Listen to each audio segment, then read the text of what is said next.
Hey guys, Doc here to tell you about something that could really give you the edge in gaming. I'm talking about our show sponsor, Fade Grips.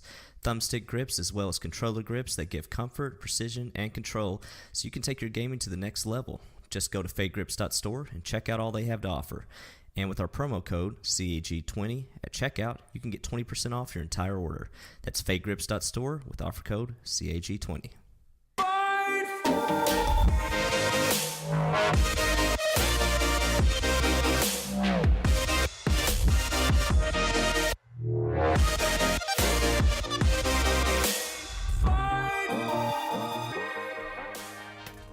Hello and welcome to episode 27 of Cross Atlantic Gaming.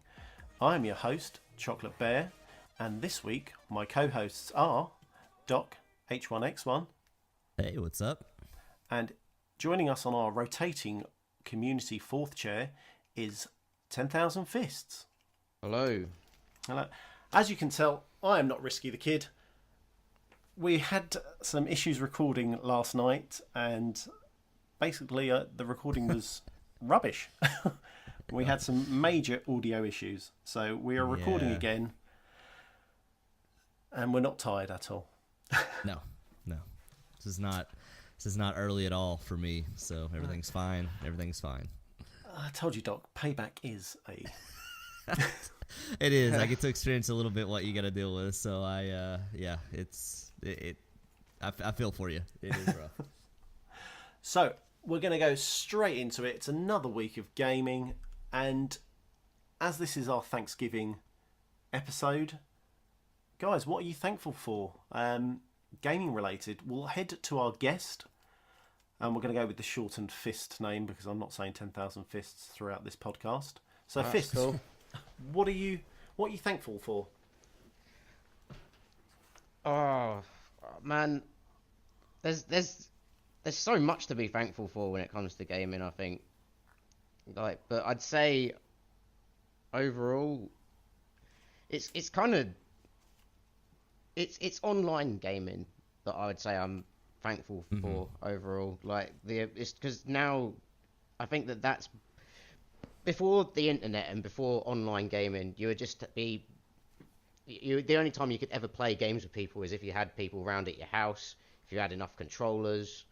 Right. And now we're in a time where, obviously, with the internet, with online gaming being a thing now, you've pretty much got everyone that's got the same console as you. Even depending on the game that you're playing, you've got cross-platform play now. So it's opened up like a whole new world of gaming. And I know it's been around for a while. I know it's been over a decade of online gaming now, but it's for me, for someone that's been playing games like for close to 30 years now, like it's definitely something that I'd say is probably been the best leap forward in terms of gaming. Sometimes the worst, depending on who you're playing with. Depending on if the internet wants to be the internet, you know. Well, Yeah. there is that. You and me, we've been friends now Xbox friends for a long time now. Like about at least 10 years. Yeah, what do you think about the evolution from the 360 and how the kind of the hub of playing together to what we're on now, the Xbox? It's definitely different. I mean, when I first started playing on the 360, I didn't start the online gaming bit straight away. I was playing on the 360 for a good couple of years, like just without the internet, before I actually got into online gaming at all. I just got sick and tired of playing Halo 3 single player on my own, and I thought, man, like I'm always getting the prompts to like connect online, but I just didn't have an internet connection where I was staying at the time. So I finally got round to it, and like it's probably my favorite gaming decision that I've made. Yeah.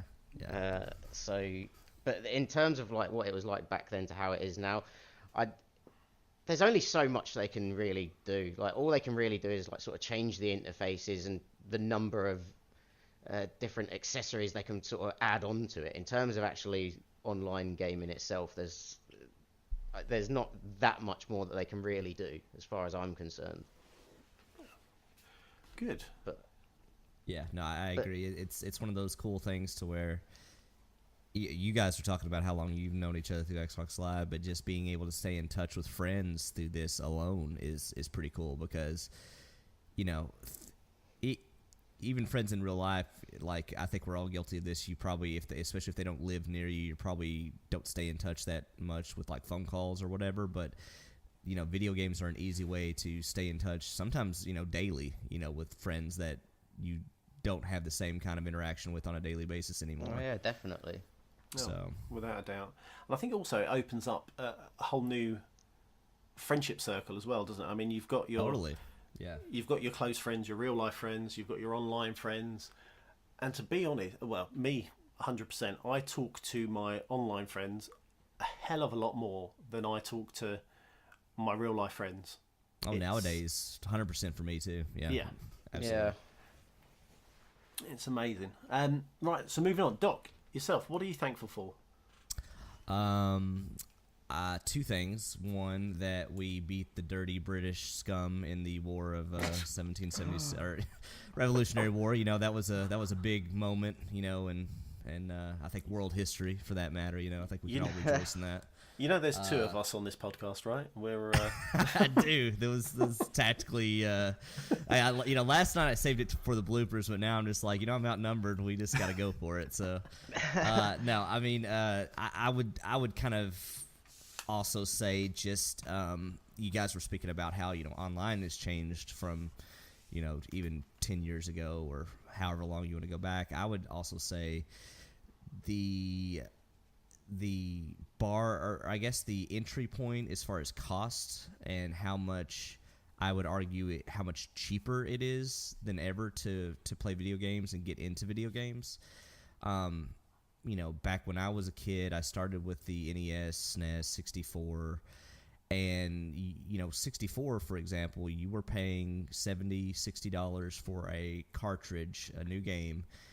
And your only other option was to either rent it for $5 for a couple days, or, you know, back then you didn't have this 2 months later the game is 50% off or 60% off, you know.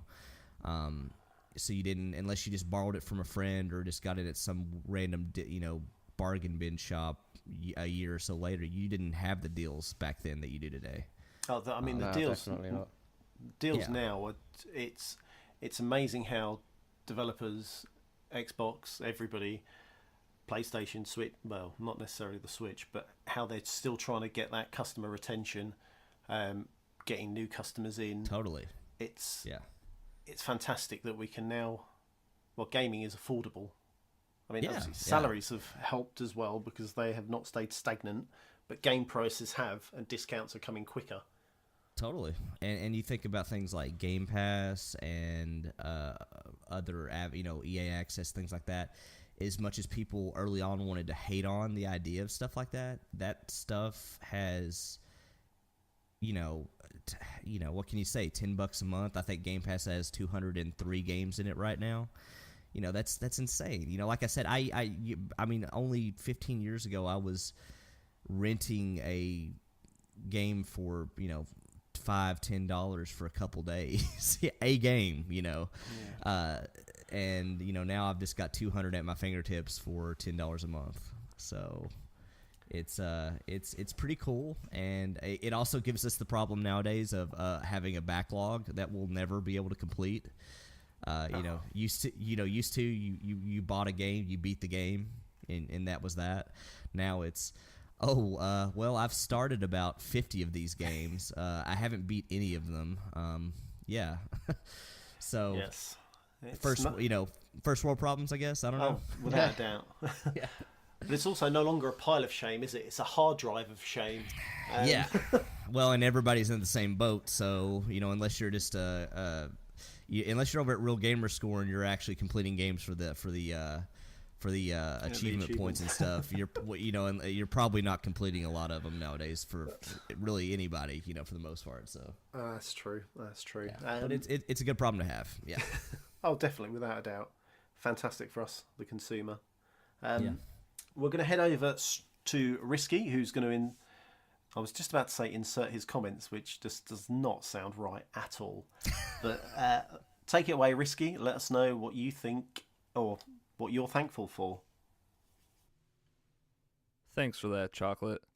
I would say that first and foremost, I'm probably thankful for my great co-hosts who are willing to re-record an episode of the podcast about 6 or 7 hours after we had just finished wrapping one up.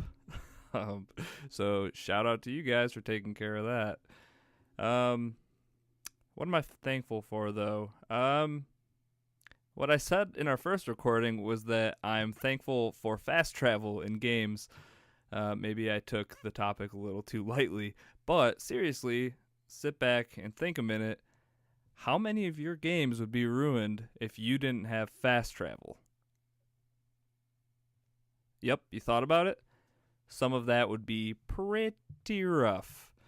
Because even nowadays with like Red Dead Redemption 2, you only have fast travel one way, and that hurts my heart.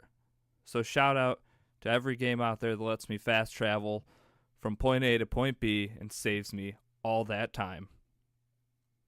And on a more serious note, I'm definitely thankful for the Cross-Atlantic gaming community, all the people that support us in every single way.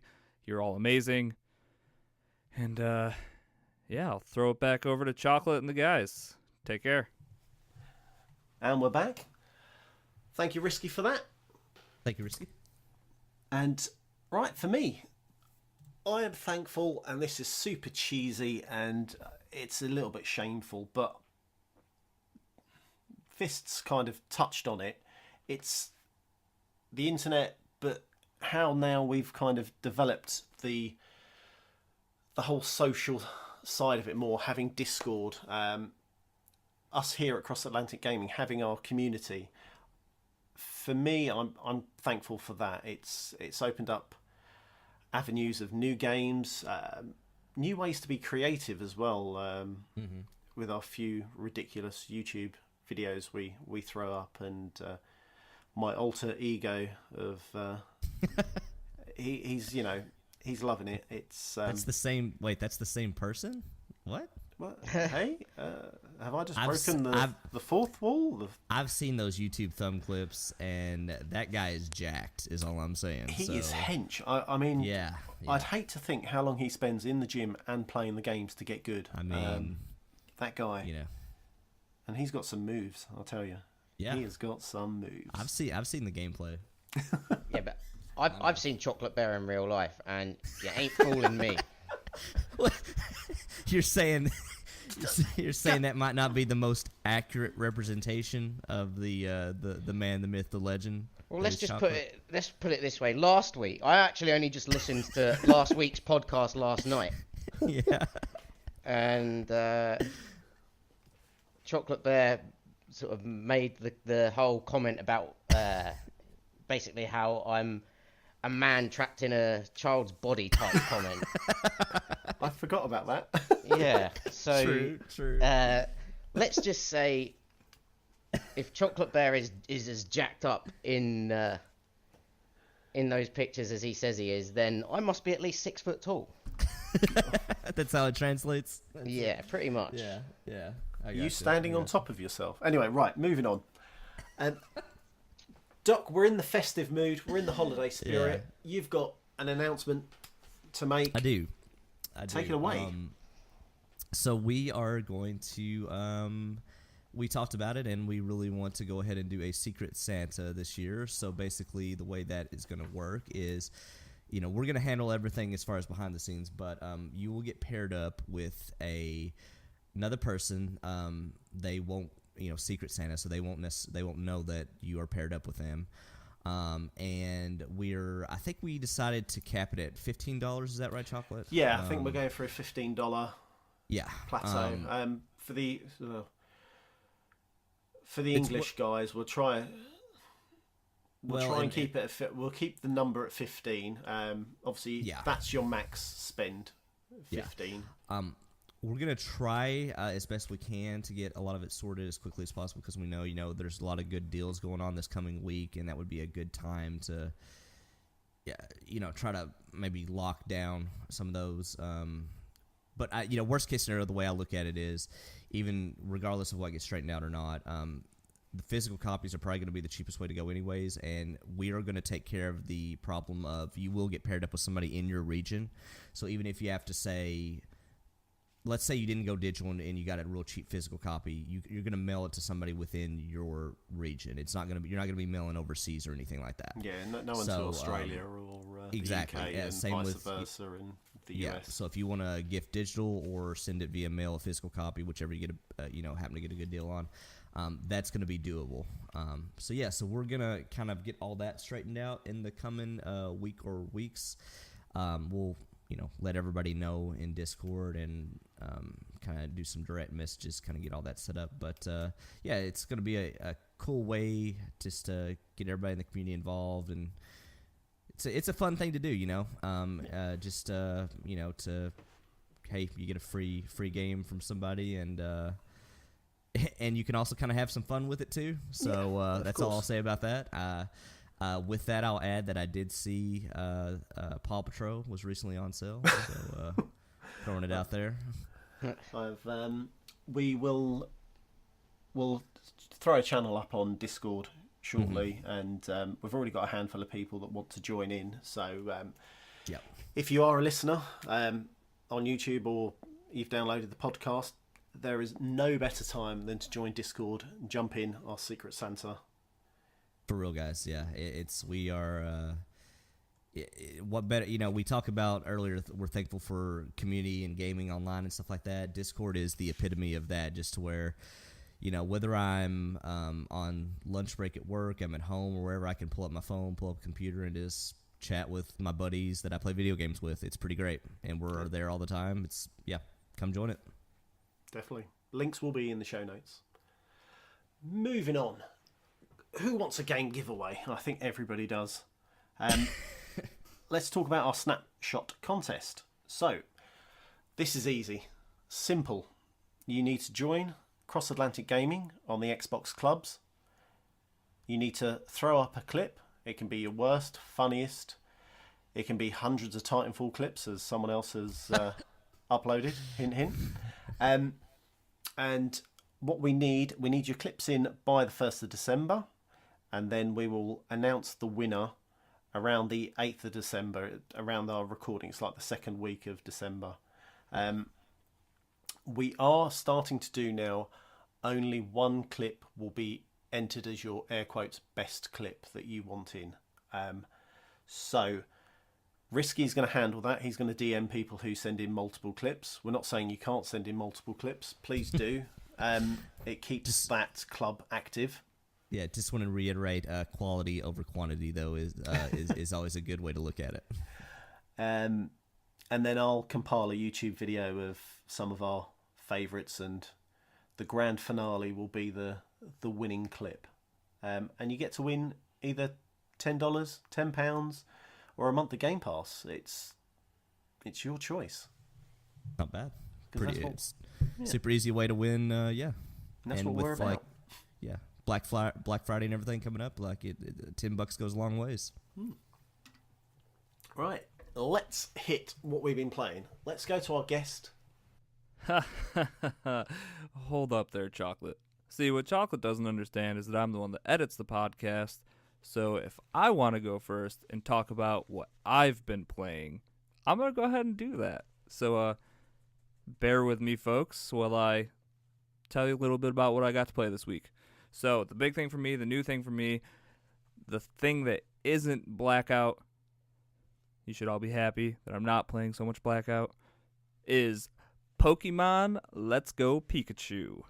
I chose the Pikachu version because a coworker was picking up Eevee, and I figured if we did it that way, we'd be able to trade. Although I'm assuming trading online is a thing. It was a thing in the 3DS games, apparently, so probably didn't need to pick the Pikachu version, and I don't think I would have, but whatever. What I'll say about this new Pokemon game is that it is a great jumping off point, or a great jumping off point for new people to the series. I think this game is totally targeted towards the Pokemon Let's Go mobile app crowd. because there's definitely a lot of parallels there, especially with the battling. So anytime you run into a Pokemon in the wild, instead of having actual fights with your different moves and whatnot, you're just throwing a Pokeball, which kind of takes away from the game a little bit. I think they definitely upped the amount of just random encounters throughout the world with other trainers. And in those scenarios, you actually are going to battle people. But as far as the catching of the Pokemon goes, like I said, that's just throwing a Pokeball. You're literally just aiming and hitting the A button and hoping that you catch them. There's things like raspberries and other little lures and stuff like that that you can soften them up, actually capture the Pokemon. So that's all pretty basic. The best addition to this game, I think, is that there's no longer random encounters. Every Pokemon that you're going to be able to catch out in the wild, you're actually going to be able to see first. This is great if you're trying to hunt for certain Pokemon. This is also great if you're just trying to avoid these random encounters altogether, because you can just be zigzagging through the grass, avoiding all the Pidgeys and Oddishes and all the stuff that you've already run into or you're tired of fighting for the upteenth time. This is really good about that. So that's definitely a step in the right direction, and I hope that we'll see that from now on in the rest of the Pokemon games. I do hope they bring back the battling system, though, for the encounters with Pokemon at least. Other than that, it's a great-looking game. It seems like it's staying true to Yellow. I didn't play Yellow, but as far as I knew, it was just kind of a step above Red and Blue. Just like a few things were added, but it was pretty much the same story with the same trainers, the same gym battles, that kind of stuff. As far as progress goes, I did make it up to the first city and the first gym. I fought Brock and got myself a Boulder badge. So just 7 more badges, boys, and we in there. But yeah, I think that's really all for Pokemon. It looks really good as well. So yeah, and the music. The music's great. It's a lot of the old original music. It just remixed a little bit, and I think they really did a good job with the score. So definitely worth checking out if you're into Pokemon, especially if you've never played before. I know there's a lot of people in the community that they may have been too old for Pokemon back in the day. And I think this game's a nostalgia trip for some, but I think this is also, like I said, a good place to hop in for your first time. So if you never got into Pokemon, I think it might be worth a shot checking this out. The other thing that I've been playing that isn't Blackout was Moonlighter. I touched on it last week. I hadn't really gotten that far into it. But I've recently gotten into the second set of dungeons. I think they're the forest dungeons. You get there by beating the boss that's on like the 4th floor of the first dungeon. So I've just been doing a bunch of upgrading, and as you get further down into each dungeon, you start getting better artifacts. You can sell them for more money, and that's just kind of like what the progression loop is. You're going to go down, get artifacts, sell them for the right prices, and then you're going to upgrade your armor, upgrade your weapons, so you can go farther down into the dungeon, find more rare items, blah, blah, blah. So I just beat the boss from like dungeon number 1, the merchant dungeon, and I've now gone into the second one. I haven't really progressed much into there, but like I have the blacksmith, obviously, the enchantment lady in the town, and the shop's looking good. The Moonlighter store is good. We have fair prices, so come on down. But yeah, that's what I've been playing for the week. Now I guess we can go listen to 10,000 Fists and what he's been playing this week. Also, welcome to the show, friend. Fists, what have you been rocking recently in Well, this last week? as you sort of touched on last week, I am very much a FIFA player. No. I've not been on it as much this week though. To those that actually play the game will have noticed that there's been a bit of a decline in the in the gameplay recently. Heard about that. The game does seem to be having a lot of issues at the moment. Servers are sorted now, though. EA themselves I even just played a few games this morning. Oh, okay. Yeah, there's a part of Ultimate Team called Squad Builder Challenges, and they'd put a couple of these up in the last week and actually had to take them back down a couple of hours later due to things that they'd overlooked, like when posting them. That there was one of them that people were able to basically use the challenge to make profit on coins, which EA wasn't happy about. Like, and one of the other SBCs, they'd released the final reward, like the player was in the wrong position. I saw that. Nice. So they had to like take these squad builders down, and the pretty much the entire community. Like I was keeping a close eye on it on Twitter. They were outraged. We're always outraged, the FIFA community. Yeah. You can't be a FIFA player without having a bit of rage of some sort in there. It's just not possible. That's great. So my lack of FIFA playing this week has been very much taken up by Battlefield 5. Hell yeah.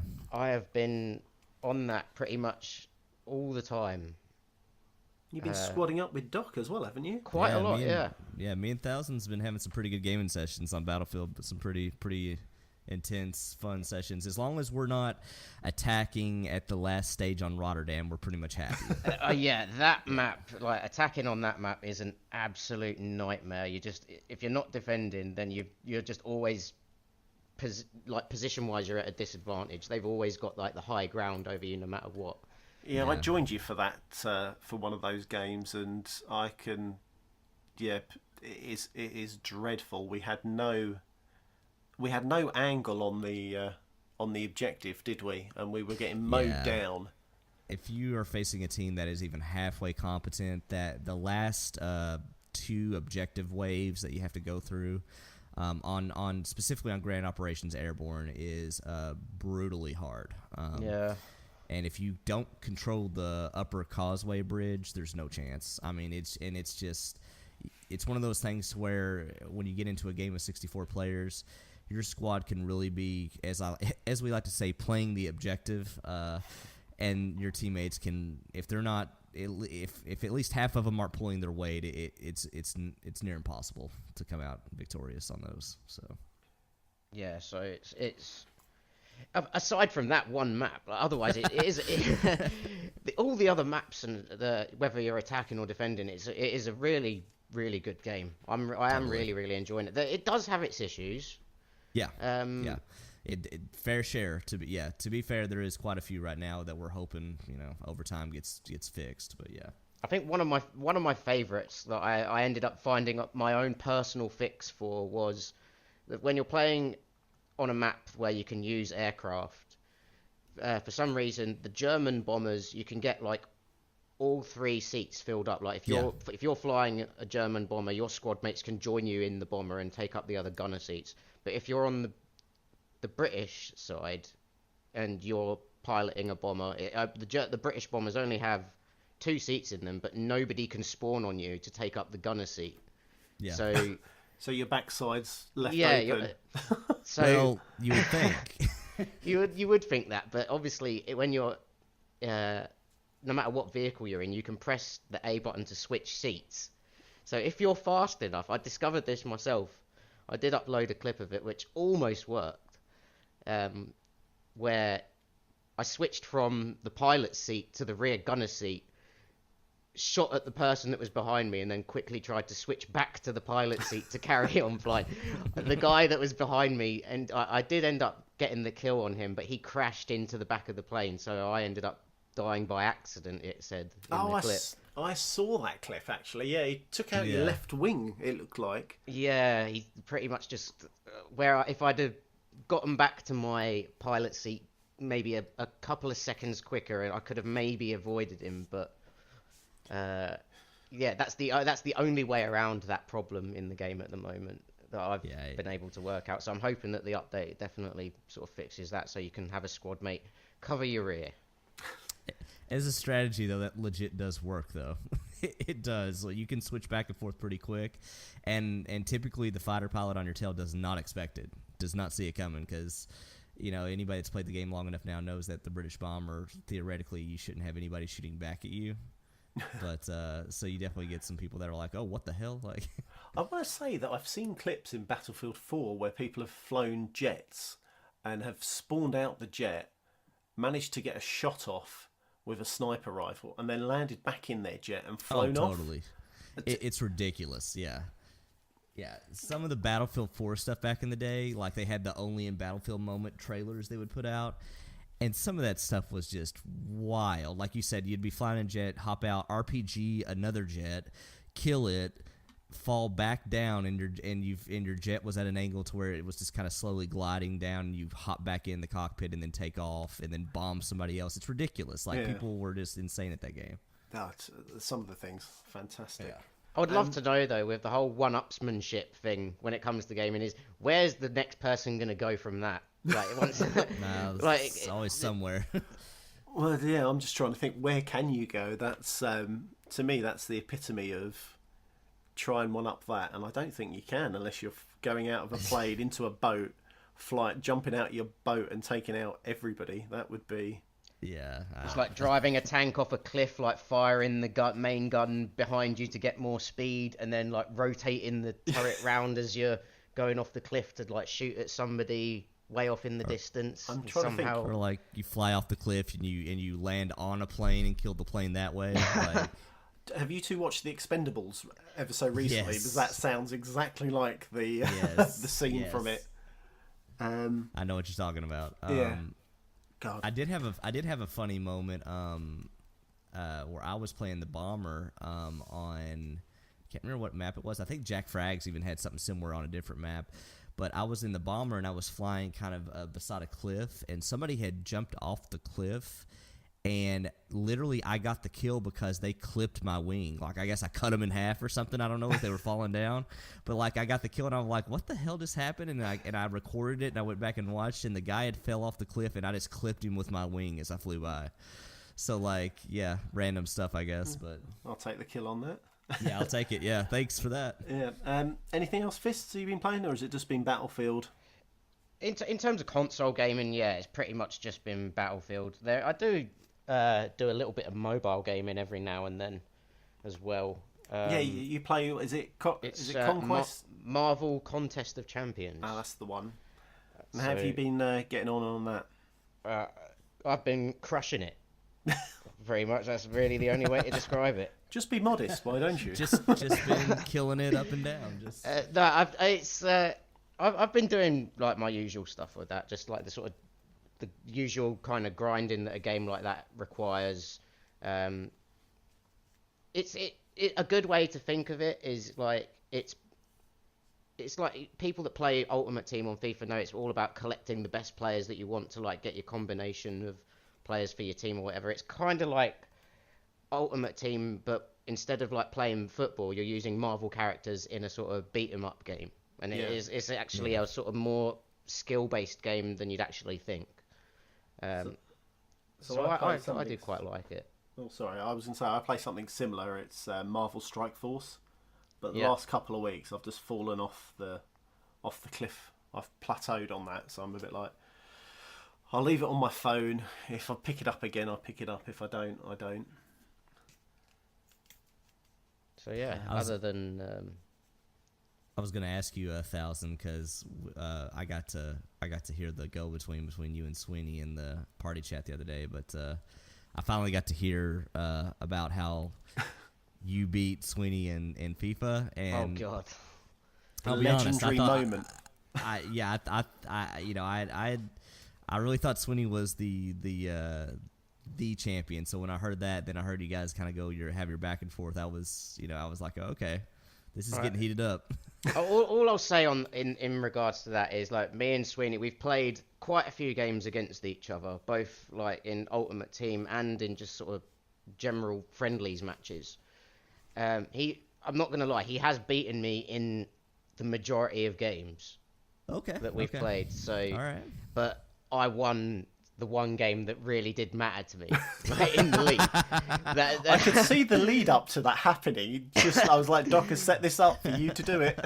So I'm sorry, Sweeney. Like, that is the one game. If there was a one game I wanted to beat you in, then it was that one. Sweeney is just like gripping his fist right now as he's listening to the fight. he is ready to unleash hell on me next time we speak. That is for sure. But I do still need to play the away game against him. Like, each team plays each other twice, a home game and an away game. So I do still need to play him again. So there's every chance he could still beat me in that one. Yeah, and it's that league is hotting up though. I mean, with the loss, I'm not taking the mick, Sweeney, but that loss to Sweeney has now kind of just erupted the league into, because even myself, I thought, oh, Sweeney's more or less got this, because if he beats me, I'm buggered. I'm not going to be able to catch him, and I thought he'd take out everyone else. But that loss has given us hope. I think I mentioned I threw away a couple of points to Soccer Greg, so I'm kind of out of the running unless I can do one over on Sweeney and on Fists as well. But all of my games have been pretty close, to be honest. Like, when you look at the scores, all of my games I've only won by one goal. Whether if I didn't concede a goal, then I've only won like 1-0. But otherwise, it would always be like 2-1 or 3-2 or something like that. So it's like I'm only just winning my games. It's not as if I'm absolutely thrashing anyone like I've seen in some of the games. That's one of those things. But it's great. Doc, what have you been... Well, do we need to ask what you've really been playing? I mean... obviously Battlefield 5, really enjoying that game. I've already pretty much said my piece about it, but I as amped as I was for that game, for it to come out, and even though it's a Battlefield launch, it's got its problems, a fair share of them. I think I'm still surprised at how good this Battlefield was, and I've told a lot of people I think it's the best one since Battlefield 3. But it looks good, doesn't it? Yeah, looks good, plays good.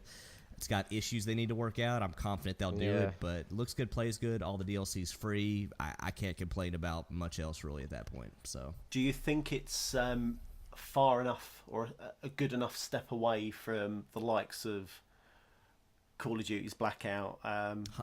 Yeah, more so than ever, because granted, it didn't get it got recorded, but it won't air. We talked about me and Risky talked about how this year more than ever, Call of Duty and Battlefield have separated themselves even further apart, and what I mean by that is, and when I'm about to say about Call of Duty, two things. One, I haven't played it much, so I can't necessarily speak from any kind of level of expertise, but also I don't mean this in a bad way either when I say this, but if you were to say play Call of Duty Blackout and you were going up against somebody with armor, they're going to feel like a bullet sponge almost at that point. You're going to get a lot of hits on them, and you're going to hear that ting, ting, ting, ting, ting, the little hit markers, a lot of hits. They're going to feel like a bullet sponge in a way. And I don't mean that in a bad way, but it will, because then you compare that to like Blackout, or Battlefield 5, which almost feels like a hardcore version of previous Battlefield games, and you get one or two chest or head or chest shots on somebody, they're down, done. That's it. Like, the firefight's over. It does.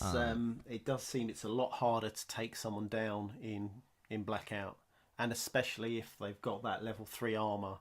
Totally. Again, it is which nothing hard. Not saying that's good or bad or anything. It's just there is a clear difference in how they feel. In terms of taking on somebody, how quick they die. Like we talked about last night, time to kill. Time to kill in Battlefield is super low. Time to kill in Blackout is relatively high compared. Yeah.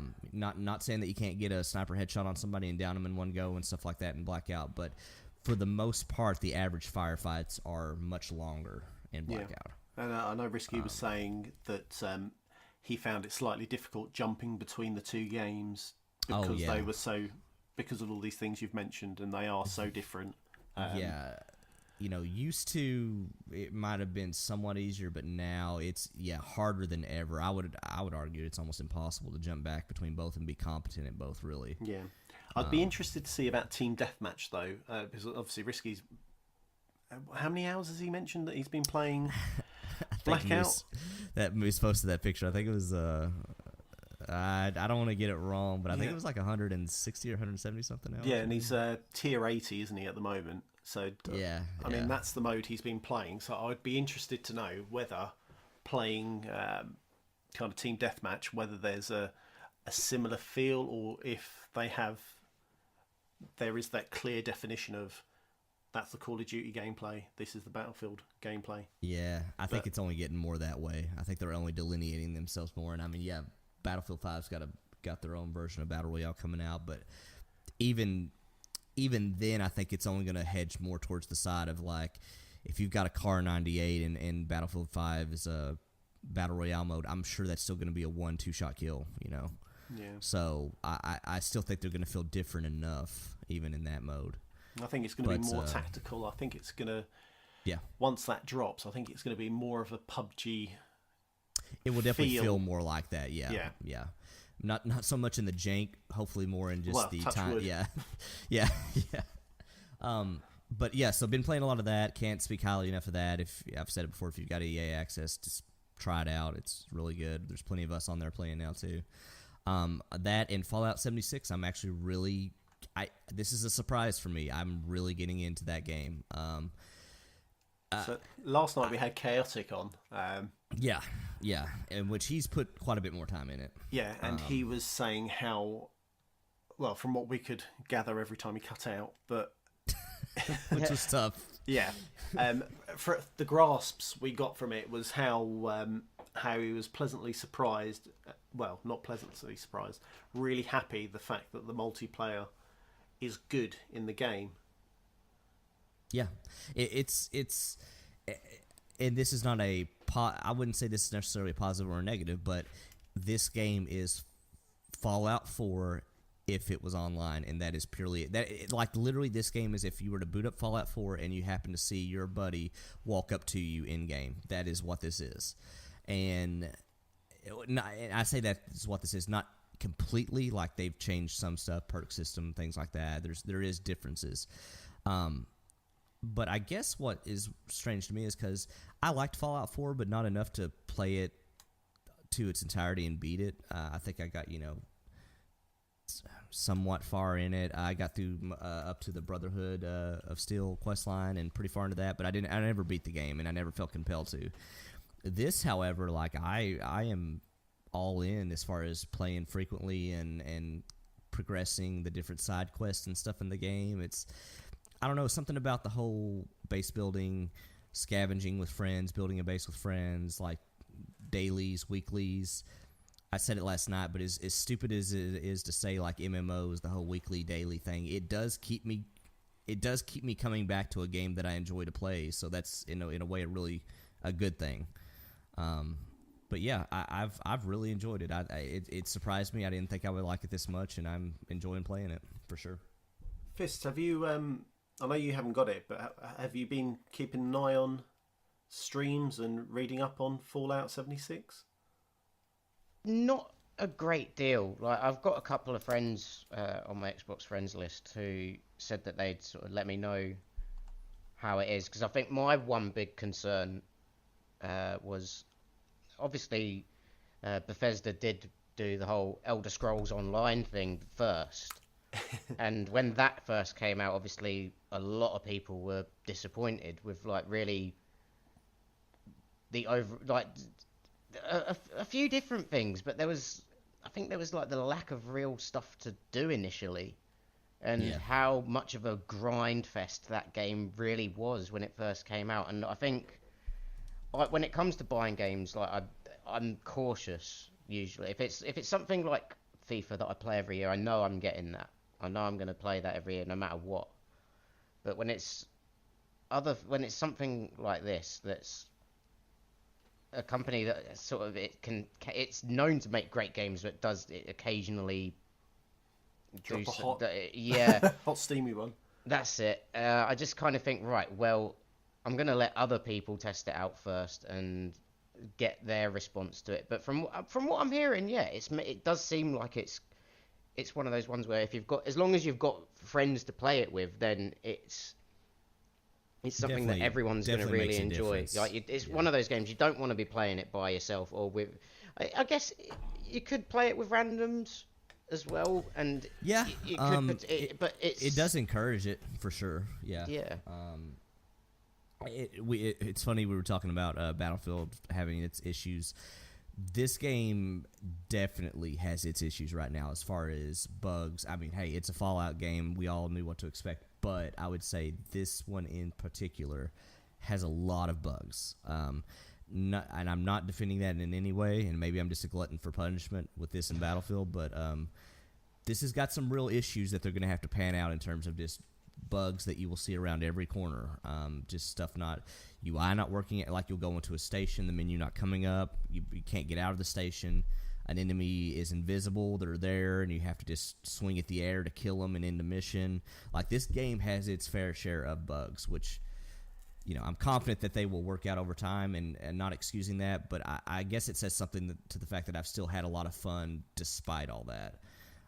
But yeah, anybody going into this game, because this is a full price $60 game, it has got its fair share of bugs right now for sure. Yeah, from what I've seen on some of the streams, I think it looks. I said this last night. I think it looks vibrant, gorgeous. Obviously, in the setting of the nuclear West bombs Virginia. dropping. Yeah. So yeah, I think it looks lovely. Some of the gameplay I've seen is all right. I've seen a few bugs.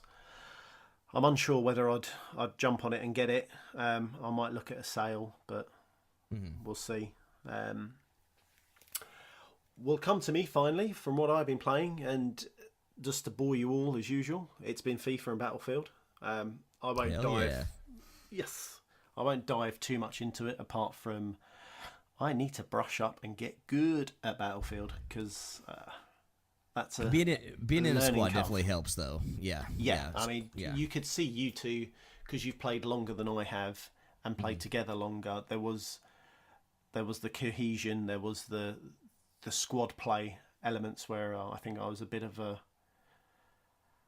I don't know, I was running around headless chicken, I think, half the time. I would say more than ever too. Just knowing the maps, it all goes hand in hand. It's a new game, new maps. All that matters. So yeah. I mean, it'll only get better over time. Yeah. Great game. Right, we are going into our next section, which is the Black Friday deals. This is going to make me laugh because I'm going to read them out. Oh God! Right, so here we go. So, first deal we've seen is a PS4 with Spider-Man for $200. Obviously, I'm an Englishman, so Doc, you're going to have to. Yeah, it's a fantastic deal because basically PS4s normally go for $299 right now, so that's $200 with.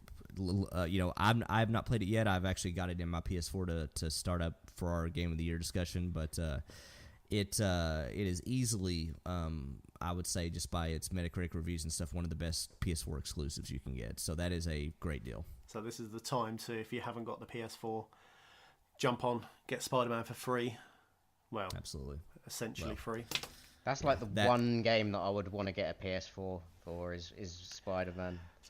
I'm with you. That if I would ever, not that I'm going to, because I can't justify the, maybe not the outlay of money, but the time spent in trying to play that and another console. I think my wife would send me to work even longer. So yeah, I won't be doing that.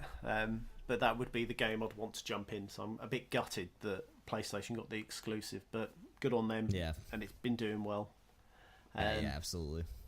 Another deal here, we've got an Xbox One X Gold Rush Special Edition. So this is it's not the grey, is it? But it's like a tinted radiant golden. Yeah, almost a. I think they kind of went for like almost an army brownish green kind of color, but like a gray and brownish green kind of gradient color. I guess to theme it like for Battlefield, I guess you could say. Yeah, in the trenches. Yeah, there you go. With that, you get Battlefield 5, and you get an additional controller, and that is $429. Looking at one of the other deals, we've got an Xbox One X for $400. So you're getting a controller and the game for just under $30, which sounds unreal. Yeah, it's a crazy good deal, and that is specific. It's a brand new game, and it's one that definitely takes full advantage of the One X in terms of the fidelity and everything. So, yeah, without a doubt. We're going to move on to the Switch. We've got Mario Kart. Well, a Switch and Mario Kart for $300. Is that a good deal, Doc? Yeah. I want to say that Switches currently go for. I think they go for $300, but I guess that's with the game. I could be wrong about that. Actually, I'm not as familiar with what a Switch is going for right now. So not quite sure how good of a deal that is, because obviously Mario Kart's been out for a while also. Okay. For you guys who enjoyed us talking about FIFA, over in the States now, FIFA 19 is $30. Perfect time to jump on and have a try of that. You've got AC Odyssey at $35. There's Black Ops 4, $35.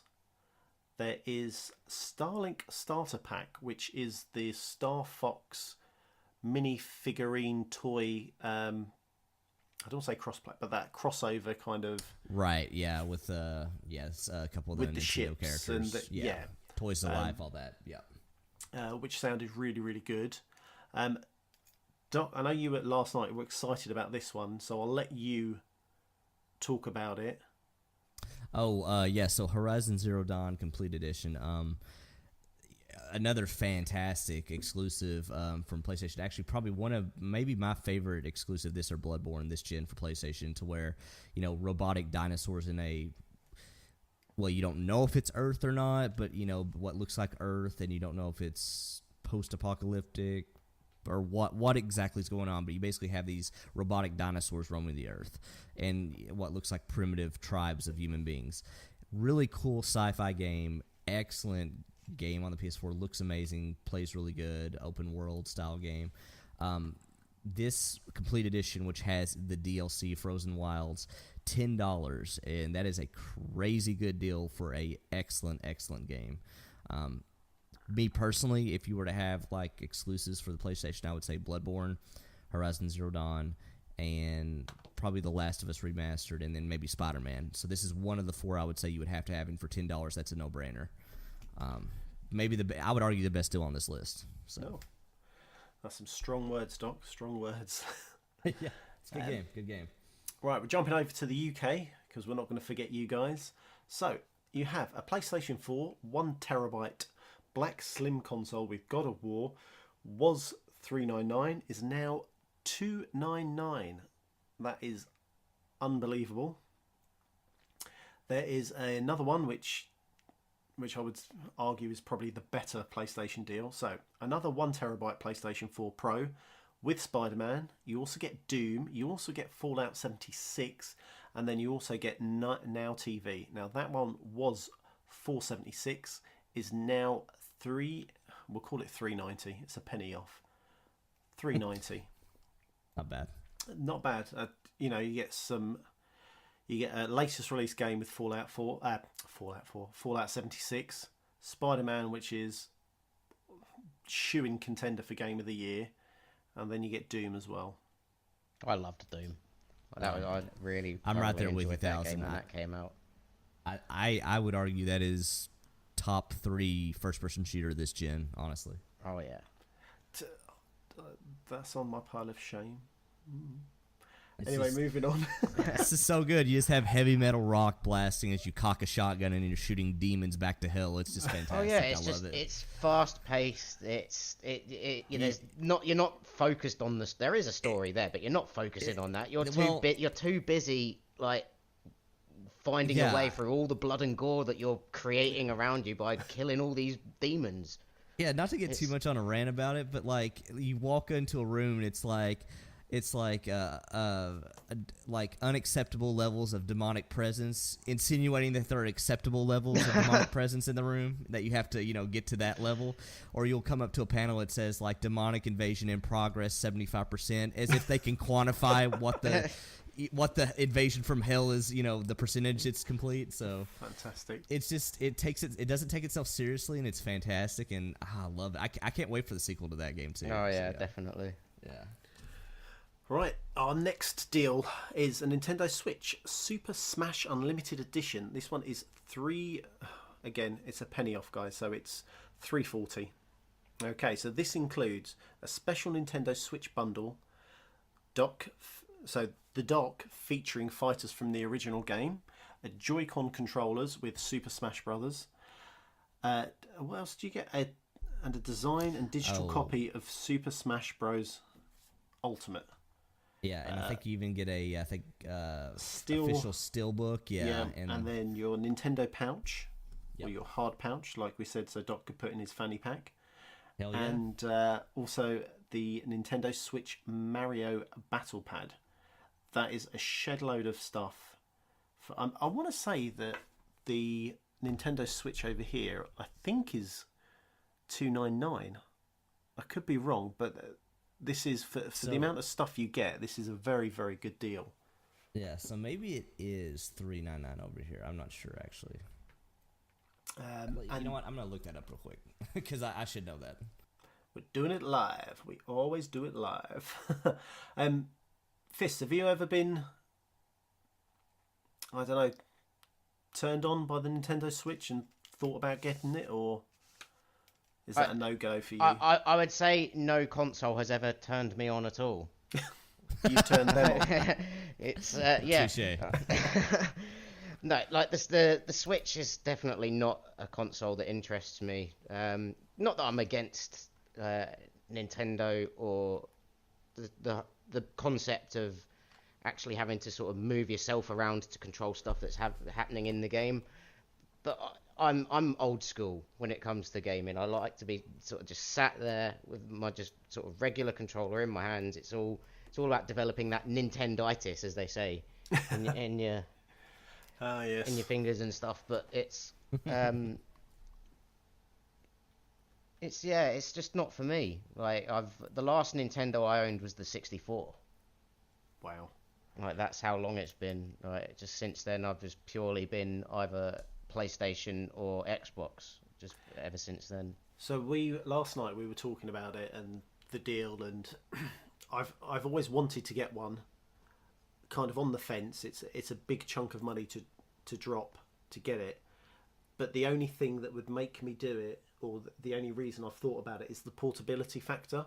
Yeah. So for me, when we go away and stuff like that, I don't take my console with me because, one, I'd probably be a really bad father and my wife would kill me. But secondly, just to have that, if you're on the beach, you could sit there and quickly do a couple of races on Mario Kart, or kind of have that party game when you're out and about with friends and family. Yeah, it's basically like a sort of a larger version of what a Game Boy was back in the day. Yeah, definitely. But I think the good thing with Nintendo is the fact that it is more family orientated with their games and stuff. Obviously they've got their niche and they nailed down their niche and they haven't deviated too much. It's a bit like Lego. Lego knows what Lego is. It stays in a straight line, and it occasionally deviates left and right, but not too much, to incorporate the new thing. And I think that's what Switch has done, or Nintendo do as a company. It's that family-friendly gaming, and occasionally they'll deviate ever so slightly. But I've still got that nostalgic factor of playing Mario and remembering Super Mario World and wanting to play that. That's the thing that draws me and kind of makes me go, oh, I could do with the Switch. And then I think, well, actually, versus how much it costs versus the amount of time I'd have on it, it's not going to happen. I was gonna say, so we were thinking, right? The default price for a Switch, at least over here, is $299. So those deals are pretty good. I wouldn't say they were earth shattering though, in terms of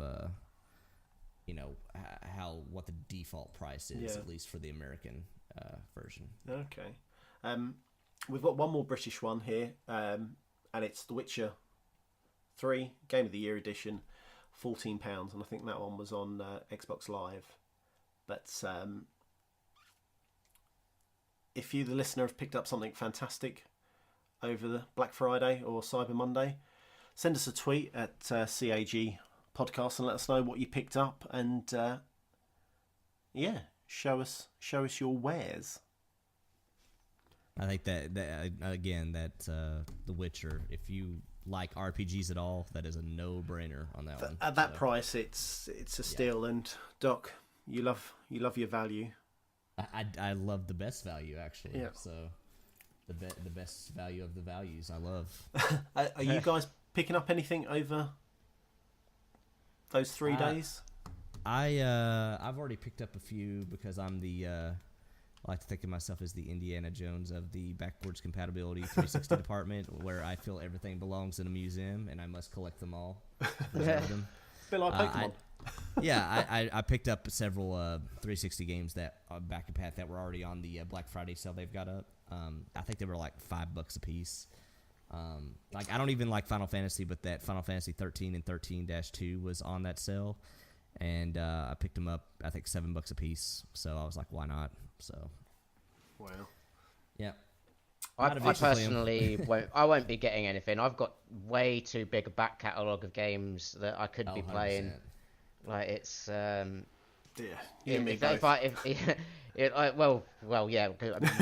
me and Chocolate Bear game share with each other, so we've whatever he has I have and vice versa, so it's right. Yeah, that back catalogue is awful. Yeah, it's there is a lot of stuff for the both of us to be getting through, so I can't justify buying anything new at the moment, like when I've got other stuff there that needs playing. But I'm not against getting a good. If I do see something and I can afford it, then I might be tempted and I might end up picking up something. But nothing's caught my eye just yet. See, that Civ Rev has. I've seen it and I've looked and I enjoyed it on the 360. And it's that's it's that one. Yeah, that one is just slowly kind of telling me to buy it and then just let it fester on my hard drive doing nothing. So we'll wait and see. It's the other problem too, to where anymore nowadays I at least constantly have the issue of like, I'll buy a game, intend to play it, never play it, and then it comes to Game Pass and I'm like, well, that was a waste of money. So well, you pick it up in Black Friday and then you see a month down the line Xbox has another kind of Christmas sale, or and you're like, which they will, and it's even more off, and you're just like, oh, why didn't I wait? Oh, yeah, totally. C'est la vie. C'est la vie. Right, we're going to the quick hit news. Doc, this is over to you. Get those quick hits in.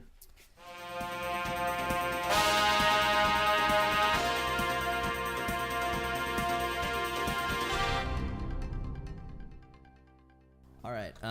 So PUBG is finally coming to PS4. Actually, next month, December. I think what was it? December last year it came to Xbox. They were kind of vague as far as was it a true exclusive? If it wasn't, how long would it be on Xbox by itself? It is finally coming to PS4 next month. You do get a pre-order bonus. Obviously, with the pre-order, it is the Nathan Drake Desert outfit and Ellie's iconic backpack from The Last of Us. I love the wording of iconic backpack. That is just. What was so special about this iconic backpack? It's iconic. I don't know. Oh. No, I think that's the point. Yeah, I don't know. I love it when video game or publishers word stuff like that. It's just like, you guys are so stupid. But anyways, I think the last time I saw that was Watch Dogs. The original Watch Dogs in their pre-order stuff was like, and his iconic hat or something like that. I'm like, okay, calm down. But anyways, on the plus side, you don't have to pay $35 or $25 for some really bad rip-off DC. I still cannot believe that. Part of me still feels like that was a fever dream that didn't actually happen, and they didn't. I don't. I'll just say it as well. Me and Lion Prime from our Discord, we do still play the occasional game of PUBG every now and then, and there are definitely people still like playing that, and there are people that are still playing it that are buying like that whole the Joker and thingy and Harley Quinn costumes, and it's we can't believe it. Like me and Lion Prime can't help ourselves but to just go over in the pre-game bit, the lobby when you're waiting to start a game. We just if we see anyone wearing like the Joker and Harley Quinn costumes, we can't help us. We just stand there and just punch them until the game starts. Totally. I mean, it's just it's kind of it's hard to believe. I don't know, but whatever. How does it look in game? So, if you do come up against the character, is it noticeable that they've got? Obviously, Harley Quinn must be fairly noticeable, but if you're having a battle with someone else, can you notice what they're wearing? Or in the actual in-game, when you're actually sort of having a running around, fight. like you barely notice at all. Well, I don't anyway, because like if once you've got your body armor on and your helmet and stuff, like a lot of that sort of stuff's covered up anyway. Like you're too busy trying to kill the other person to actually focus on. I'm not sat there like ready to shoot at someone thinking, oh, like he's wearing purple trousers, he must have that Joker outfit. I'm like, Matt, just get the shot off before they shoot me. Right. It's only if I've once killed them and then I'm looting their body, I'm like, oh, this guy had something that I either had the backpack that I still needed or a piece of equipment I wanted, and then I might then consider, like, think, oh, they've wasted 25 pounds or dollars buying something that wasn't even necessary to the game. Yeah, I still can't get over the price, though. You go ahead, Chocolate. It's just the fact that it was the $30 game and that was a $25 out. One of them was $25, not both, but one of them. To me, it's just that they looked like my son drew them. That the too. Thing that grinds my gears. Didn't look great. Yeah. Nah. But let's not hate. We're not about the hate. Let's keep going with these quick hits. You can now preload Game Pass games that have been announced as day and date. This mostly gets attributed to all Xbox first-party games because they all come to Game Pass day and date. You can actually do this with Crackdown 3 right now. Technically, right now it's just a placeholder, but presumably once 2 weeks before its release comes about, you'll be able to download the full title. So that's kind of handy, quality of life improvement. You don't have to wait till. If it's something you really want to play, you don't have to wait till midnight to begin downloading it to start playing it. So, no, it's definitely a good feature for Game Pass and people with dodgy internet like myself. Or that too. Totally, just take care of it beforehand, and you're good to go on release day. Yeah. Let's see, release date and new information for Marvel's Spider-Man second DLC, Turf Wars. It is slated to release on November 20th. It pits Spidey against crime boss Hammerhead. You will get new suits, challenges, bosses, and trophies. Again, I have not started playing this yet. It's in my PS4. I'm going to boot it up so I can, be able to talk about it for Game of the Year discussions. But I know Risky, I was talking to him. He loved Spider-Man, and he is definitely looking forward to trying out the DLC. I think he's going to wait and see if it gets maybe a Black Friday deal. But I know he was definitely looking forward to checking this out. If he can tear himself away from Blackout. Which that might be harder, easier said than done. Yeah. All right, next story. Arizona couple Jacob Mathias and Christian Mathias have been ordered to pay over $12 million with an M to Nintendo for running the pirated ROM sites LoveRoms.com and LoveRetro.com. The couple admitted to copyright and trademark infringement and allegedly settled on the lofty judgment rather than risk losing more in a suit to Nintendo brought forth in July. So these are the only guys that have been prosecuted, or that I know of. I know the what I gathered from this story was that there definitely were other ROM sites with Nintendo ROMs available to download on them, but most of them had either removed the Nintendo content or shut the site down before Nintendo actually took action against them. And I guess this couple, did not take it down and is now paying a lot of money. Because Nintendo does not F around, as the kids say, when it comes to trademark infringement. No. So we had talked about this also a little bit before, but I don't have an issue with Nintendo safeguarding their property. I mean, that is their property. They have every right to do this. What I have an issue with is Nintendo not making it easier to play or purchase a lot of these old games. And we talked about this too, Chocolate. If I have purchased those old games before, I shouldn't have to buy them over and over and over again every new console that comes out. No, I mean, it's Microsoft, I suppose, are not doing the same, but they are giving you the ability to, if you bought an old 360 game that becomes backward compatible, you can now download that for free. Yeah, you technically own it. Yeah. And I think that's I'm trying to think, that is a nice business to customer relationship that you should be pushing.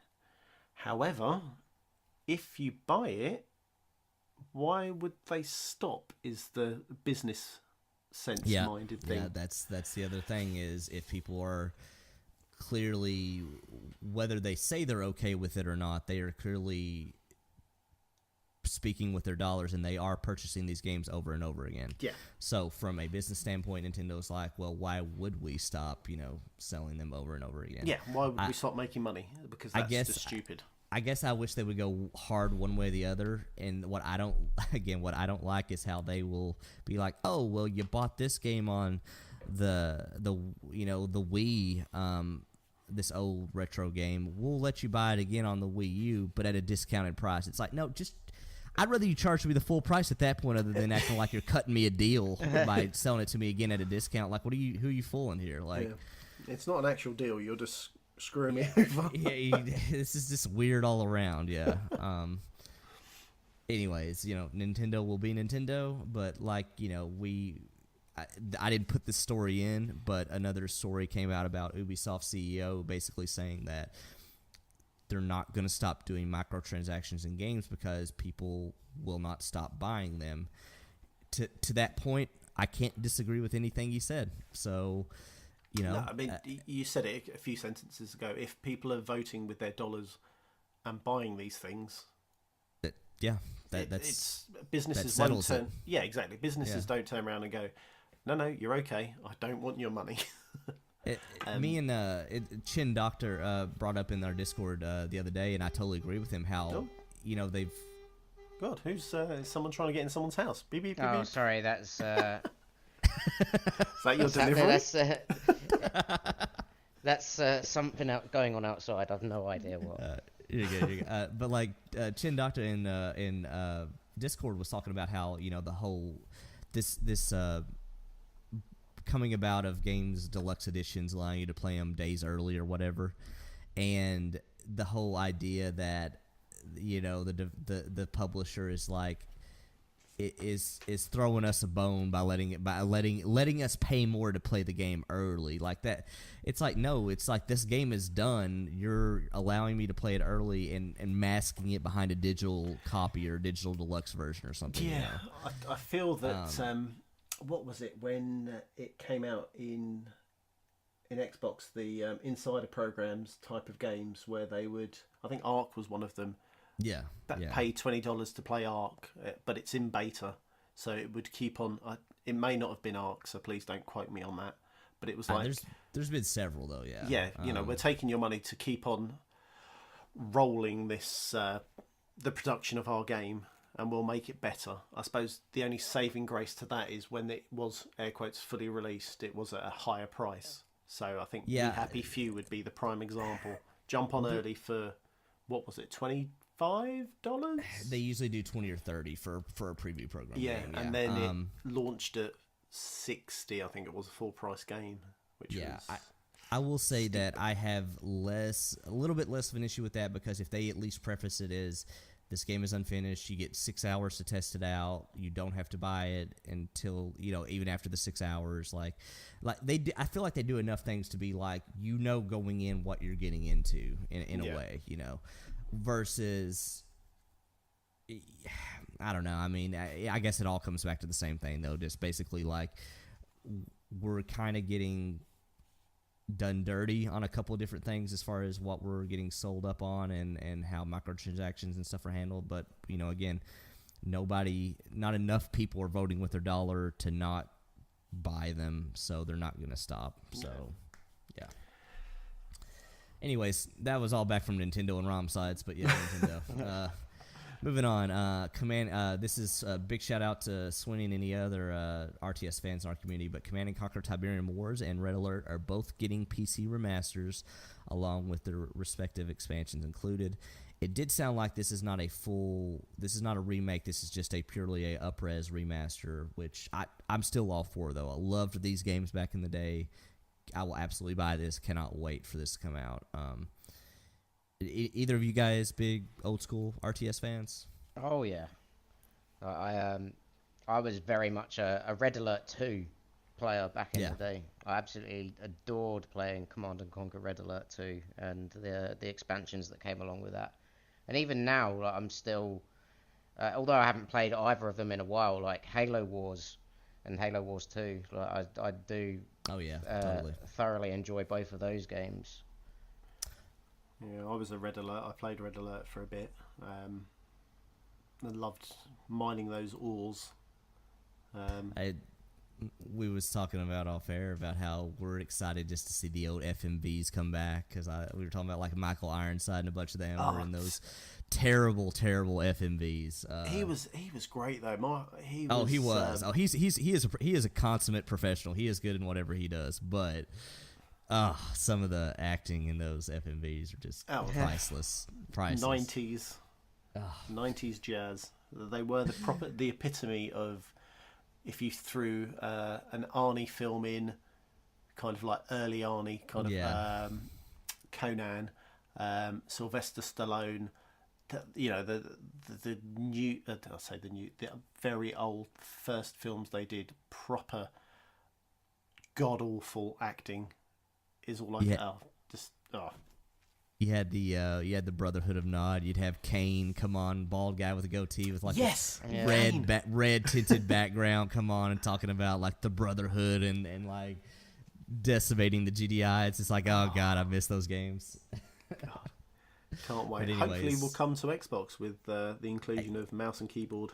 Actually, yeah, we were talking about that too, how Xbox just expanded it out to, I think, 16 more games, mouse and keyboard support, wide range of games. So there's definitely a possibility. It opens the door for that kind of stuff now. So I was just saying earlier on, actually, I was listening to last week's podcast just last night. I was surprised that the Halo Wars games weren't included on the mouse and keyboard thing, because that's the kind of game that would definitely benefit from that. Yeah, that was surprising, although in a weird way, they have made that game so console controller friendly.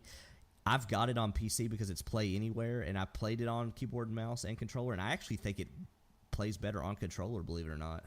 Really? Just because they've optimized it so well for a controller, really, with how the kind of wheel commands and different buttons and stuff works. It may be just because I started on the controller, but I feel like it actually feels better on the controller, which I know is weird for an RTS, but and which maybe I just need to play it more on the keyboard and mouse. Now, there's bound to be some RTS like old school players out there now that are like their heads are exploding. Oh, they're just like, what are you talking about? I can't control groups and like easily. Yeah.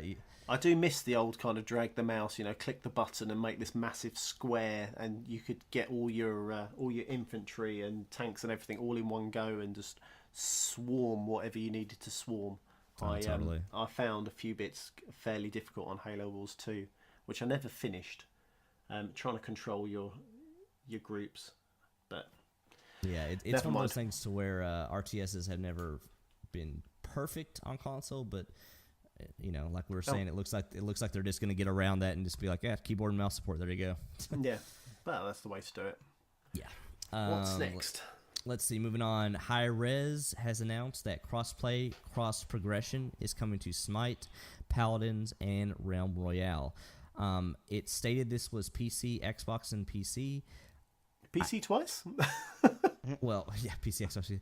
Well, I say that because PS4 was not on this list. Now, again, I don't know if that was a typo or an improper exclusion, but given how they've treated everything else thus far, I doubt it's a typo. So it's Xbox crossplay, it's PC crossplay, and it's Switch crossplay. Yeah. Which I like to tell people all the time, I love it when anything is cross-play, cross-progression, specifically between Switch and Xbox, because my Switch basically becomes a mobile Xbox at that point. Yeah, So, we were saying last night that we think Kowalski from the community is going Totally. to... His mind's going to be blown by this. yeah, this is absolutely for him in terms of benefiting totally. Speaking of Realm Royale, that is currently in closed beta on Xbox, so they are expecting to release that fully to the console version fairly soon. So that'll be another battle royale game to try out. I want to say it's free. I'm not sure. I'm not sure. I can't remember. I could be wrong. But it's the same in the same vein as Fortnite, kind of color palette, the way it plays, the way it looks, minus the building. It's very different in the sense that like it has a class-based system. So you have like a spellcaster, like a ranger type unit it had a very different take. It looked a lot like Fortnite, but it had a very different take in terms of like class-based royale. So yeah, I don't know. It might be worth checking out, especially if it is free. It'd be pretty cool. Free is free, and free is good. Yeah. Let's see. Moving on. This story is actually really interesting. I think. Xbox. Have you noticed how I didn't spoiler alert this 2 segments ago? Yeah, that is true. Last night it was like we could phrase it as a tease, maybe. More so. I do like a tease, but anyway, sorry. Going off track. Xbox is planning a cheaper discless Xbox for 2019 alongside a disc to digital trade-in program. Basically, you would have an Xbox One S, presumably much smaller with no disc drive. This is all speculation, but if they could knock that down $100 for this, I think that is, alongside Game Pass, is a very enticing deal at that point. What would that be? Literally $99 at that point? Well, I know my Xbox One X does not get any disc in there at all. I don't know if I'm trying to remember if I've ever put a disc in mine. I don't think I have. I have, so I don't know where you're putting your discs, Chocolate. It's... Thousands, like, you guys are insane. Like, I've definitely put the discs into my Xbox One X just fine. Like, I just don't have any. I'm just all digital. Is my deal. Yeah, I mean, the one that I've got a slim downstairs, and that works as my media console. Same, so I don't have a I- separate kind of CD player. Yeah, DVD player is the word I was looking for. I keep the S in the living room. Because it's got the 4K Blu-ray drive, so I'm just if I were to watch a movie, this would be the thing to. Well, if I wasn't going to stream a movie, I guess I could say if I was actually going to rent a physical copy of a movie, that's how I would play it. But and the disc to digital is kind of cool because that means that they're basically saying if you have a physical copy but you want it to be digital, bring it to a Microsoft store and we will give you the digital right for the physical copy. So if you're truly wanting to go all digital, they're giving you a path to that. That's very good. Yeah, and as much as people want to say like, oh well, why would I do that? That makes no sense. I wouldn't physically own anything at that point. The reason why, in my opinion, it helps is because this has never happened to me. But let's say theoretically somebody broke into my house and stole my Xbox. The good thing about having an all-digital library that people don't think about a lot of times is I could go out, buy a new Xbox, which, I would have to buy a new Xbox. That sucks. But if I logged into my Microsoft account, all my games would be right there ready to install. I didn't lose any games. They're all still right there because I own them digitally. So, a lot of people, I feel like, forget about that. And, you're not owning anything physical, and theoretically Xbox could shut down their servers tomorrow and you would have nothing to your name in terms of games owned. But it does have benefits too, though. So and you don't have to get up and stick the disc in. Totally true. Totally true. That is just kind of circles back a little bit to what was started off with the whole things to be thankful for with modern first gaming. world problems. Do you know, that is probably the biggest one, isn't it? Sitting on my backside and being able to change games without getting up. Or having on the PlayStation where you had the error that would come up long ago on the PS2, you'd have to clean the disc on your shirt to make sure it would load up. Or if you're really old enough, the old school classic of blowing into the cartridge. Yeah, and into the cartridge slot as well. Yeah. Yeah, it's one of those things to where I think at the beginning of this generation, Steam on PC had already kind of solidified that PC games were digital only. Nobody buys physical PC games anymore, but or even like my PC, the one I built doesn't have a disk drive in it. Just period. There's no way I can even put a disc on this PC. But we were at the beginning of this generation thinking it's like I wonder if consoles will go the same way. I wonder if we're going to get more digital, and sure enough, that is absolutely the way it went. So, yeah. Last story coming up. Sorry if you guys can hear the Windows ping, by the way. I don't have a good way to fix that right now, and Ladonian keeps sending me an Xbox invite because my Xbox is on upstairs. Sorry, I'm two sorries. I'm not accepting the invite, Ladonian, but it's because I'm recording a podcast. So if you listen to this, that's why. I'm not playing Battlefield by myself. Yeah, not playing Battlefield, I swear. Let's see. Sony is skipping E3 2019 completely and will not have an off-site event either. They are just nothing is going on. They are not substituting it with something. They are just not there in any way, shape, or form. Originally, this was a rumor from a Reddit user who was considered credible because he had predicted some other things that had come to pass. It was later confirmed by Kotaku when they basically got in touch with the E3 organization that handles the show floors and stuff like that. And they're like, yeah, they're not coming. So they're not going to announce at E3 how they've got PUBG. What? Yeah, I know, right? Well, nothing against Sony because we were also talking about this before where, and this is not a knock to Sony. I treat my PS4 like a HBO box. I don't boot it up often, but when I do, it is really damn good exclusives. Like I'm not subscribed to HBO now, but you better believe when Game of Thrones comes back around, I will subscribe to that service right away. So, that's how I treat the PS4. Nothing against it. It's just I get my use out of it, and it's good. But if they would have come back to E3 again this year, it would have basically been the same games they would have been showing. It would have been Last of Us 2, Death Stranding, Ghost of Tsushima, and I guess if there's anything else they might have in the pipeline to show, or Dreams, or I guess that zombie game will be out by now. I think that's coming out in February, the biker zombie game. I haven't seen that one. I was going to say I can't remember what it's called.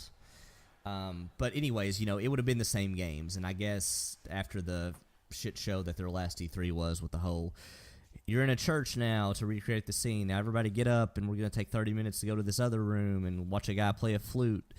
Hell of a E3 for them to end on, but also I can see why they might want to skip out. With all this said, if they do give up their show floor, I think that means they will permanently never be back at E3 because the way E3 works is if you give up your show floor, you are in the back of the line to get that show floor back, and it goes to the next person waiting. So there's no way for them to get that show floor back if they give it up. Yeah, there's always money, Doc. There's always money. I guess that's true. But yeah, it's a very strange thing to jump out of such a big show unless they're going alone and announcing their own kind of version of. But see, I don't think they are because the Sony came out later and says there will be no offsite event or anything around that time.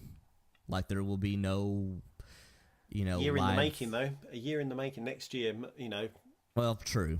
I guess if they get enough backlash, maybe, I mean, Bethesda didn't announce their off-site thing. Was it Bethesda or EA that did, or both of them that did an off-site thing? Both of them do now. Yeah. So they didn't announce that until fairly close to E3 for this year's one, did they? So they didn't announce specifics, but they said after the first one they did that they would be doing it again. They didn't announce specifically what day, but they were like, yeah, we'll do this again next year though. Which Bethesda, considering how much they did or didn't show, maybe they shouldn't have done one either. But I guess they revealed Fallout 76, but then they showed a title card for the Elder Scrolls, which is theoretically 8 or 10 years out.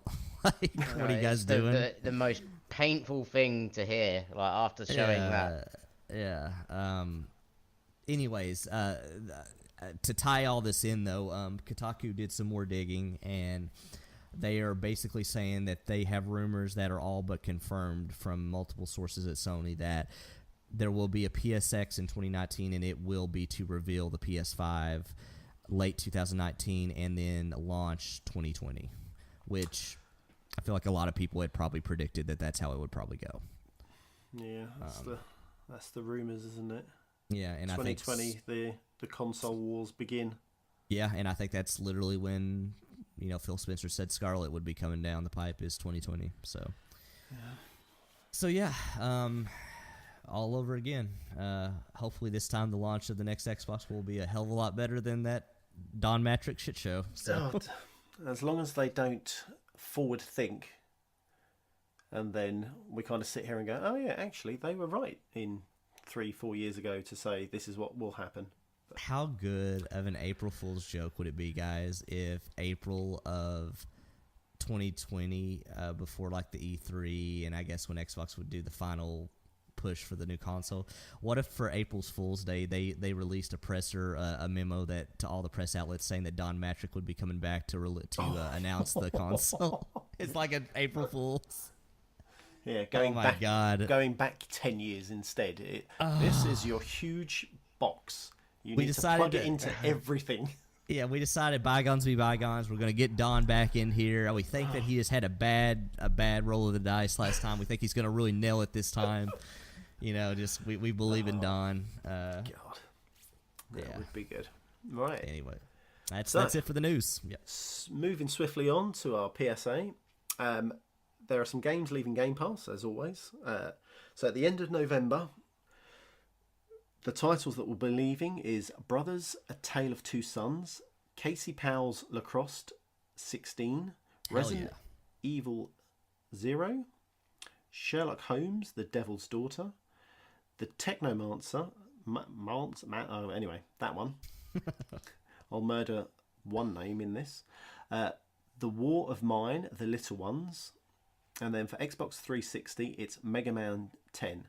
Now, just bear in mind, if you do have Game Pass, these games are leaving, but you do get 20% off the base titles. So if you're thinking of playing them or you want to pick one up, obviously get it as soon as you can, because you'll lose that 20% off on the base title. So all you Casey Powell Lacrosse 16 fans out there, now's the time to jump on this. It's all You've been waiting for it. It's here. If you love FIFA, then you'll definitely love Casey Powell Lacrosse. Yeah. My thing is, like, I'm sure this is 16 because it came out in 15 for the 2060 season, but part of me almost wants so badly to believe that there was 16 of these previously. And that it's just this long ongoing game that nobody knows about or cares about. But yeah. Sorry if there's a hardcore audience out there for this game. Sorry, those I apologize. Listeners are out. Oh, we're going to get some angry emails now. So, we've got a couple of corrections to add. One I'll personally do myself. The last episode I accidentally dropped an F-bomb, and my Eric, our editor, who got sacked so many months ago, forgot to edit that out. So apologies for the F-bomb. Yeah, Eric will not be getting lunch tomorrow. Yeah, I'm going to put him back in your his fault, cupboard. Eric. I don't like this any more than you do, but it's your fault. Exactly. You're doing this, not me. You. Yeah. So that's one of the corrections, and the next correction, Doc, will swing over to yourself. Yeah. So I can't read Roman numerals very well, apparently. And I said that 8 and 8-2. Well, 8-2 is not a thing. But I was reading the V3 numbers as 13, as 8, not. Anyways, clearly you see how I got this wrong. But it was actually Final Fantasy 13 and 13-2 are coming to back compat. Final Fantasy 8 is getting re-released, or not re-released, but getting released as a port to Xbox One next year, along with a few other Final Fantasy games. So it's 13-2 coming to back compat. They also got X Enhanced, and I actually picked these both up because right now in the Black Friday sale, you can get both of those Final Fantasy back compat games for $7, which is Not if bad. you like RPGs, yeah, seems like a good deal. So sorry about that, but got that correction in there, and I think we got Thousand, I think you're going to kind of go over the new games this week for us. Yes. So the first one we've got coming out on the 20th is Warframe for the Switch. Heck yeah. I think that's probably, I'm assuming free too, probably. I would think so. I'd never actually played it myself. I know it's been available on Xbox for a while.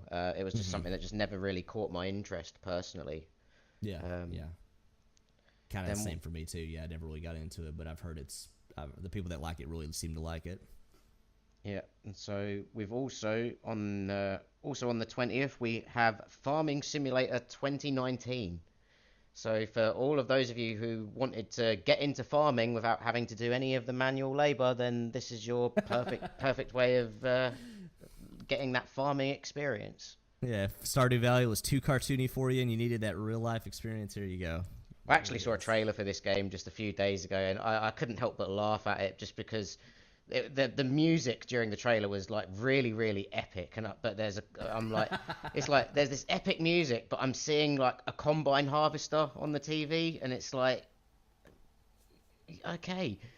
It's crazy too because apparently those games are wildly successful too. Apparently, because I mean, hell, there's like 5 different companies making them now, and they put out one every year, so they clearly must be doing well. Oh yeah, definitely. I think it's those achievement hunters after it. It's all that. All right, now, harvest 10 pigs at the slaughterhouse. Okay, you got that. Okay, achievement unlocked. Like cooperative achievement, you collect the wheat that your teammate uses the combine harvester on. yeah, absolutely. Okay. So also on the 20th, Battlefield 5 for those of you that didn't pre-order it. The plebs, as we like to call them. I can't believe you said that. Filthy plebs. I'm glad you said that and saved me from saying that. I didn't want to. I love the sidestep in your.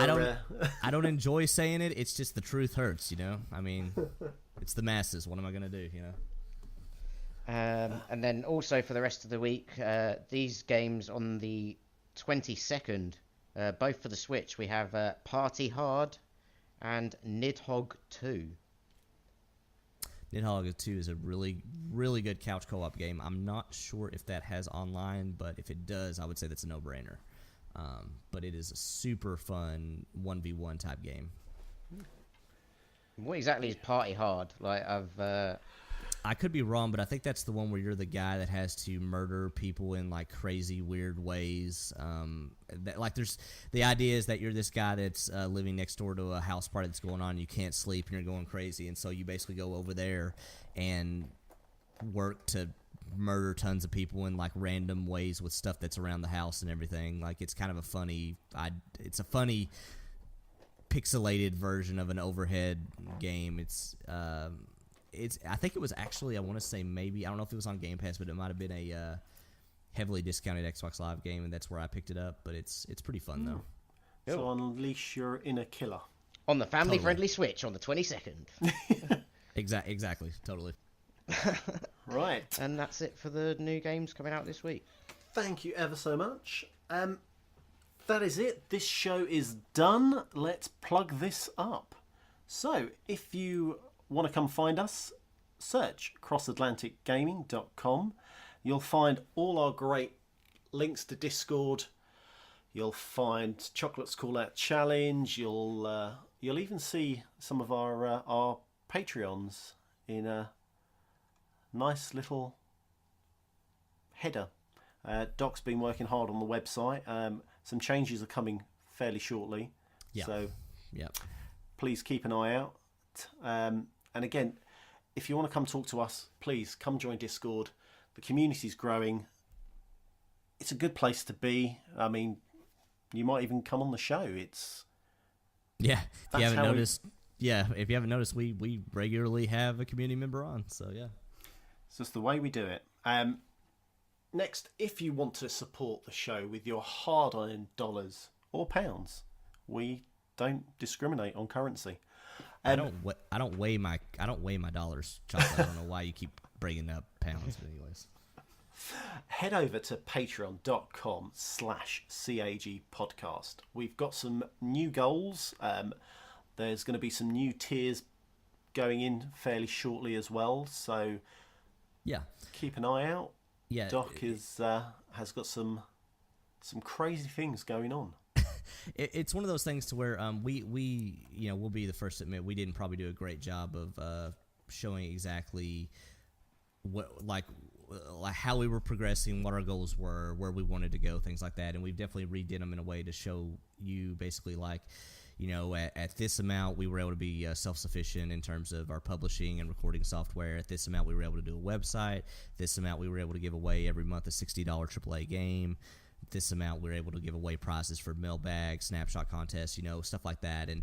And just to give you an idea of where we are and where we're going next, so we've kind of met all those goals currently. And the next tier that we're doing is we're actually looking at doing a extra podcast every month where me, Chocolate, and Risky will essentially review a movie. I don't know if you're familiar with the podcast The Rewatchables with Bill Simmons or All Systems Go Q on Giant Bomb. It's kind of in that vein to where we will kind of talk about a movie, what we thought about it, plot holes, actors, actresses, where they are, what they were in before, just generally have a good time talking about a movie, and we'll try to make some good selections as far as that goes. But that's kind of the next goal. But anyways, back to the Patreon, it's kind of all laid out in a better way for you guys to easily understand and just show how appreciative we are of what you guys are, how much you're willing to support us, because frankly, me, Chocolate, and Risky, we would do this for free. Obviously, we love doing this. This is our passion. This is our hobby. But you guys supporting us the way you do, building the community the way you do, it allows us to do even more, and it really motivates us to do a hell of a lot more too, just showing the sheer support from you guys, and it means a lot. So yeah, so all that's going to be laid out in a lot better way for you guys to kind of understand how far we've come, where we're going, everything like that. Thank you, and thank you guys. Questions, comments, concerns, reach out to us at cagpodcast@gmail.com. We will be having our monthly mailbag, and I draw a blank, I think in December. I think it's the first week. Yeah, I think it's the first full week of December, yeah. So get your questions in, tap us up on Discord, hit us up in the Discord channel for questions. Come shout out, let us know. If you want some sweet cross-Atlantic gaming merch, go to merchroom.com. Link is in the show notes.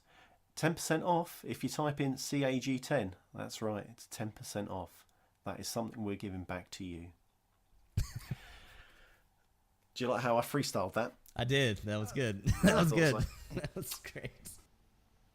So, if you want to get in contact with us personally, Thousand, would you like to give out, how can they catch you? How can they reach you?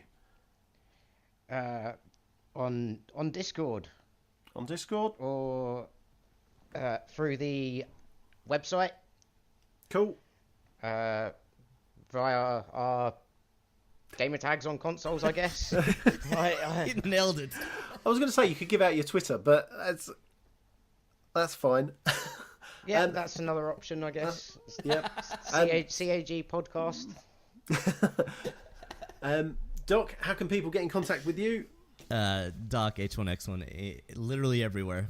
So yeah. And I am Chocolate Bear 80, everywhere that matters to me. This has been Cross Atlantic Gaming. We are out. Take care. Have a great week. Bye. Bye-bye. Thank you so much, Thousand, for coming on. We appreciate it, buddy. Thank you. And also, quick shout out to Chaotic. He was on the show last night, recording problems. We are so sorry, buddy. We will get you on shortly, though, and we'll hopefully get all that straightened out. So, sorry that we couldn't air that one, but the recording was it did not pan out good. So, anyways. Baby,